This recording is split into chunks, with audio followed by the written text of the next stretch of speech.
ओम गुरु कृपा हि केवलम गुरु कृपा हि केवलम। নমস্কার।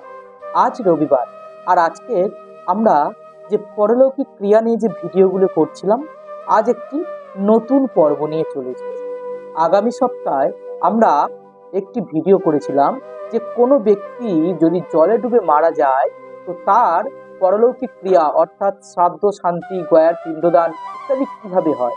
তো সেই ভিডিও দেখে শিলচর থেকে সংহতি মা আমাদেরকে প্রশ্ন করেছেন, তার একজন রিলেটিভ জলে ডুবে মারা গেছেন এবং জলে ডোবার প্রায় 4 দিন পরে কিন্তু তাকে পাওয়া গেছে এবং 4 দিন পরে তার দেহ পাওয়া গেছে। তো সেক্ষেত্রে তার পরলৌকিক ক্রিয়া কি রকম হবে বা কি রূপে তার শ্রাদ্ধ, শান্তি, গয়ার পিণ্ডদান আদি হবে, সেই নিয়ে আমরা চলে গেছিলাম ভারত সেবাশ্রম সংঘের অন্যতম সন্ন্যাসী সেবক শিশির মহারাজের কাছে এবং শিশির মহারাজ সুন্দরভাবে বিষয়টি নিয়ে ব্যাখ্যা করেছেন।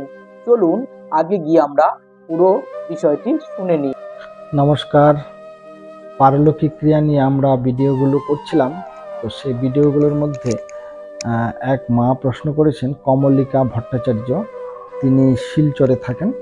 তো তিনি প্রশ্ন করেছেন যে তার কোনো এক রিলেটিভ জলে পড়ে মারা গেছে। তো সেই ক্ষেত্রে 4 দিন পর, প্রথম তাকে খুঁজে পাওয়া যাচ্ছিল না, তারপরে 4 দিন পর জলে ভেসে উঠেছে। তো সেই ক্ষেত্রে শ্রাদ্ধ শান্তিটা মানে মৃত্যুটা কোন দিন থেকে ধরা হবে বা কিভাবে তার শ্রাদ্ধ শান্তি হবে।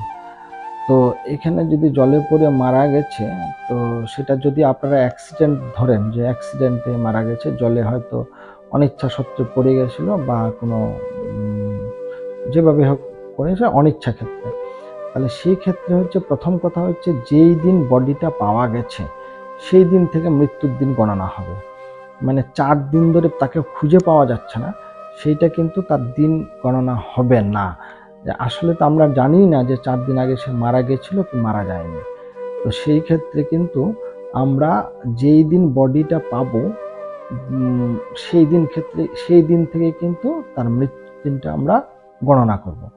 আচ্ছা, তো সেই দিন যেমন ধরুন আজকে পাওয়া গেছে, কিন্তু 4 দিন আগের থেকে ওনাকে আমরা বাড়িতে খুঁজে পাচ্ছিলাম না। তো সেই ক্ষেত্রে কিন্তু যেই দিন পাওয়া যাবে, তো যেই দিন পাওয়া যাবে মৃত অবস্থায় যেই দিন পাওয়া যাবে সেই দিন থেকেই কিন্তু দিন গণনা শুরু হবে। তো এমন না যে 10 দিন ধরে পাওয়া যাচ্ছে না তাকে, সে 10 দিন আগের থেকে আমি মৃত্যু গণনা করব, সেটা কিন্তু হবে না।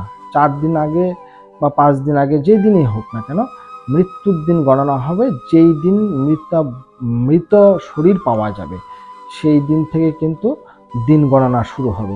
তারপরে যদি অ্যাক্সিডেন্ট হয় তাহলে সেই ক্ষেত্রে কিন্তু আমরা তাকে ওই সেই 3 দিনের মাথায় কাজ করব, মানে 4 দিনের দিন কাজ করব, 3 দিন পার হয়ে যাওয়ার পরে কিন্তু মৃত দিন থেকে কিন্তু সেটা দিন গণনা শুরু হবে।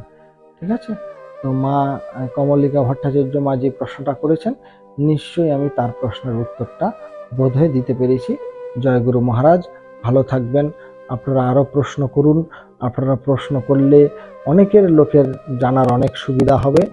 জয় গুরু মহারাজ, ওম শান্তি। তো শুনলেন তো ব্যাপারটা, স্বামীজি কত সুন্দর করে ব্যাখ্যা করলেন।